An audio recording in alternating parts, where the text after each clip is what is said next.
Fala pessoal, sejam bem-vindos, começando mais um vídeo com muitas informações importantes. Mas antes, eu peço para que você se inscreva no canal, deixe o seu like e compartilhe o vídeo com o máximo de pessoas. Giro na tela e notícias a seguir.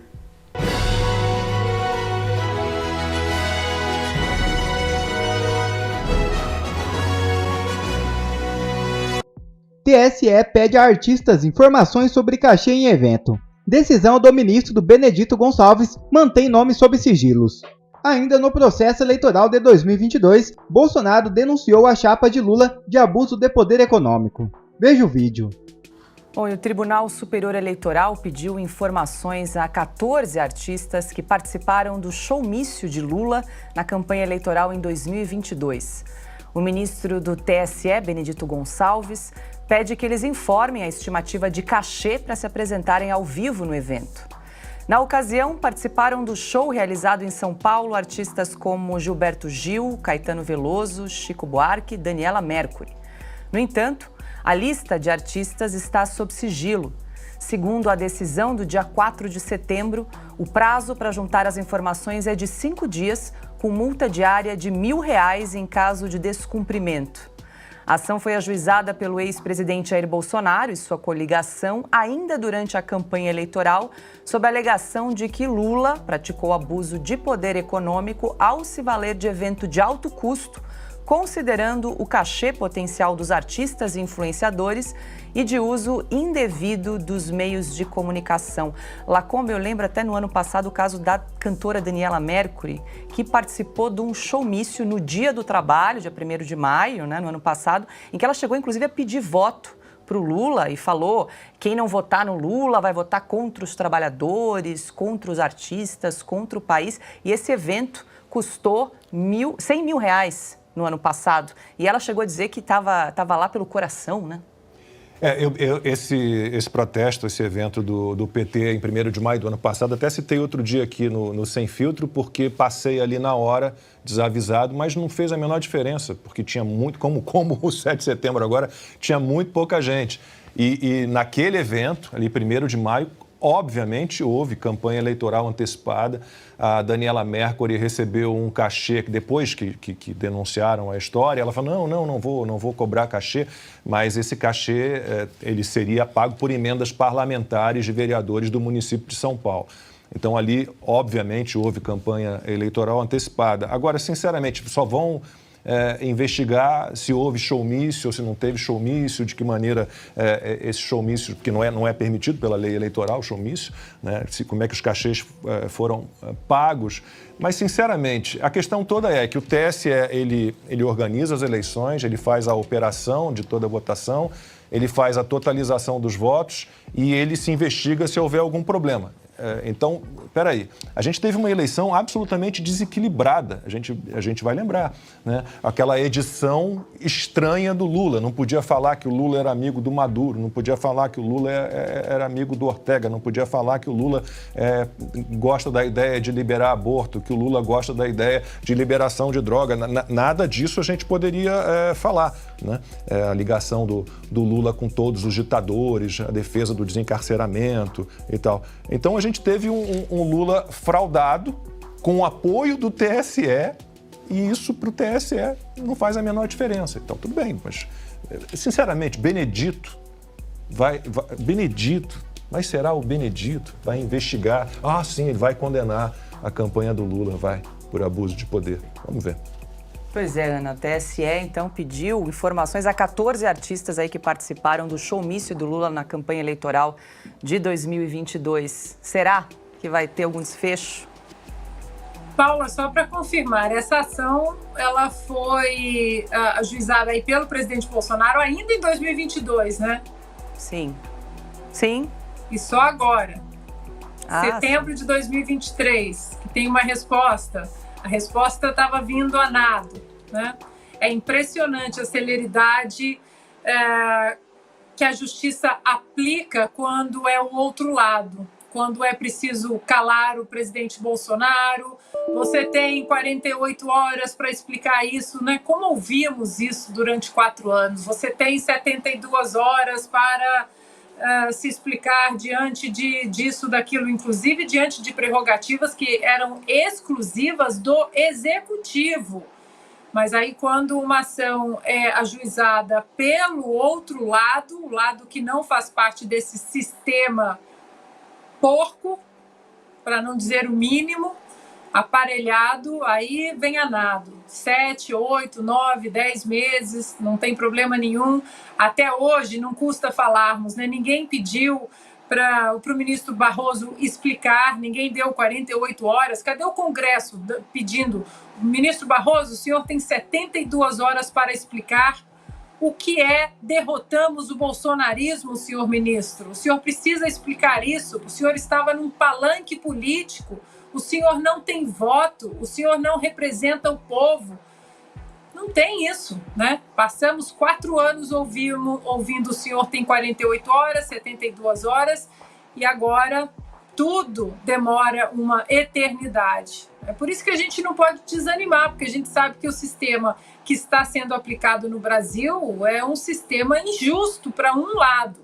Não é o que é falado, né? Homofobia, transfobia, racismo, seja lá o que eles inventam, não é aquilo, o objeto daquele debate que está em questão, mas quem fala, né? Porque homofobia, o Lula tem falas horríveis, mas aí não é homofobia. Estamos diante aí de uma notícia de que uma mulher, uma ex-atleta olímpica, né, foi colocada de escanteio de uma maneira cruel, até eu diria, porque nem carta de despedida, nem uma declaração oficial carinhosa o Lula deu com a saída da Ana Moser do Ministério da Justiça. E ninguém fala nada, porque para colocar no posto de ministra do esporte, aí a palavra mulher tem todo o empacotamento e laços, não, uma mulher na pasta do esporte. Mas aí para despedi-la, né? Defenestrá-la, tirá-la aí do pedestal do Ministério do Esporte, aí não é mulher mais. Saiu uma mulher homossexual para entrar um homem hétero, branco, do Centrão. Então, mais uma vez, né, dei essa volta exatamente para chegar no ponto central. As leis valem para um lado só, o discurso de tolerância vale para um lado só, a proteção da nossa Constituição vale para um lado só, enquanto o outro não tem problema, o povo vai dar a sua resposta. Eu continuo esperançosa, posso até estar sendo um pouco inocente, mas foram vários dias que antes do Sem Filtro bate um desânimo, mas hoje, por mais que o meu coração esteja triste de ver uma primeira-dama de vermelho, as ruas completamente vazias, alimentaram uma esperança grande em mim, Paulo. Augusto, o ministro Benício Gonçalves, então, do TSE, quer saber o cachê, o valor que foi pago aí para essa lista de 14 artistas, que, inclusive, essa lista segue sob sigilo. Ele quer saber para atualizar o preço, acho, né? Nas negociações aí que faz. Porque o Benedito não tem condições de julgar coisa nenhuma. Ele cumpre missões, como ele próprio confessou. Ele cumpre missões. Ele inventou uma lei para caçar o Deltan Dallagnol. Ele é um capacho do Lula que tentou em vão aí ocupar uma cadeira no Supremo. Ele não é pior que os ministros do Supremo, mas seria demais, né, se fosse o Benedito, aí o indicado. Ele consegue causar espanto mesmo para quem conhece e contempla como eles devem ser contemplados aí os ministros do egrégio, do Pretório Excelso, como eles chamam. Agora é o seguinte, eu escrevi uma vez sobre o Chico Buarque, que o mesmo corpo pode abrigar um autor de boas e excelentes letras de música e uma besta quadrada em matéria de política. Tudo bem. Alguns desses artistas produziram coisas aí que eu até gosto. Então, agora é o seguinte, artista popular é o que reúne mais povo. Então isso é reivindicado hoje pelos músicos, né? Pelos autores de músicas sertanejas, que não precisam da Lei Rouanet, porque reúnem multidões nos shows que eles protagonizam e todos eles são contra o PT. Então eu vi isso num programa de TV. Achei, não sei o quê? Você está falando o entrevistador perguntou o seguinte: você se sente mal quando vê que a maioria dos artistas apoia o Lula? Ele falou: a maioria dos artistas? Quem apoia é a MPB. A MPB, nós, os sertanejos, não apoiamos, não. E veja quanto eles reúnem nas plateias e quantos nós reunimos. Pois bem, eles não precisam, eles recebem cachês de bom tamanho, não precisam da Lei Rouanet. Essa turma toda é dependente. Então eles se entendem com o Benedito. O que não dá para entender é a presença de um Benedito numa corte que merecia respeito, né, quando julgava. Quando age como partido político, aí cada um merece o seu Benedito ali. Não respeito nenhum dos que fazem companhia ao Benedito. Como não respeito o Benedito, tem chame de ministro. Paula, eu gostaria de pedir à nossa produção para passar mais uma vez, colocar na tela a imagem do tchau pro nada. Janja e Lula acenando para ninguém.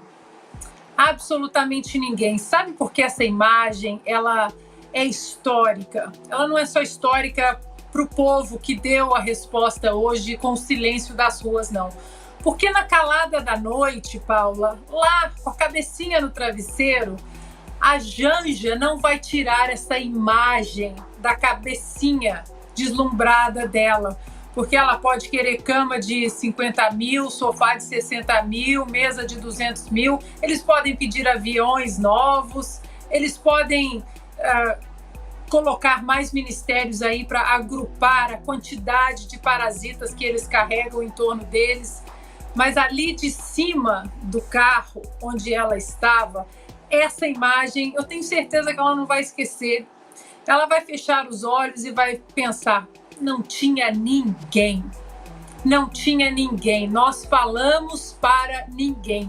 Essa imagem vai ficar na cabeça da Janja, vai ficar na cabeça do próprio Lula, que depois, quando foi para o palanque, você via que ele estava extremamente mal-humorado, incomodado, mal falou com o vice, com o Geraldo Alckmin, estava desconfortável ali. Sabe por quê, Paula? Porque nós víamos a claque ali no palanque, mas o que eles estavam vendo era um vazio sem fim. O país não está dividido, porque se estivesse dividido, onde está a outra metade dessa turma que comemora o 7 de setembro vestido de vermelho? Augusto? Não é ao Exército que se deve recorrer para resolver uma situação como a existente na eleição do Lula. É ao Congresso. O que você tem de pressionar é o Congresso que faz as leis. Você tem de obrigar os deputados e senadores a exercerem o seu papel. E o Congresso faz o que o povo quer, desde que o povo mostre. Então, erramos. Tá? Os aproveitadores, os oportunistas, os radicais e os provocadores criaram o 8 de janeiro. Tudo bem, por isso é para desistir? Não. Vem aí as eleições municipais. Os prefeitos do Nordeste que ajudaram a eleição do Lula, o Lula ganhou no Nordeste. A gente fica com um monte de cuidados. Não, dizer que isso aí é um preconceito contra o nordestino. Que bobagem! Os nordestinos, os milhões de nordestinos que votam no Sul e no Sudeste votaram contra o Lula. Porque eles sabem que existe vida fora daquele arremedo de vida em que eles são obrigados a ficar confinados pelo Bolsa Família e outros programas de compra de voto, de pobre. Os prefeitos foram eleitos, não serão reeleitos, porque estão aí de pires na mão porque mudaram as coisas e não tem dinheiro. Então, há de mudar o Nordeste também. Agora, tem eleição municipal, não se pode aceitar a vitória de um Boulos em São Paulo. Então, a briga não para. A briga não para e é o povo que decide. O Lula teve o voto de milhões, segundo o Tribunal Superior Eleitoral, segundo a Justiça Eleitoral, ele teve também 50 e tantos milhões de votos. Mas, apesar de tudo, ele não teve 50 milhões de votos que são votos contra o PT. Então, isso tem de se repetir. Não tem partido ainda que represente a multidão de inconformados. O PL não representa. Os outros partidos também não representam. Eles têm partido. Então, o povo tem de se organizar. Agora, fora da organização popular e da pressão popular, não há salvação. Não adianta esperar que algum homem providencial exerça o papel que é do povo. Não adianta. O povo brasileiro passou a história toda, atravessa a história esperando. É o Jânio, é o Getúlio, não existe isso. É o povo que determina o que tem de ser feito. E a gente está com um Supremo Tribunal Federal governando o país, um ladrão na presidência, deputados covardes aí vendendo votos em troca de ministérios. Então você já tem a paisagem necessária para que o Brasil tome vergonha. Quem tem vergonha na cara deve tratar de reocupar as ruas e mudar a situação, porque o povo é que tem o poder, deve exercê-lo.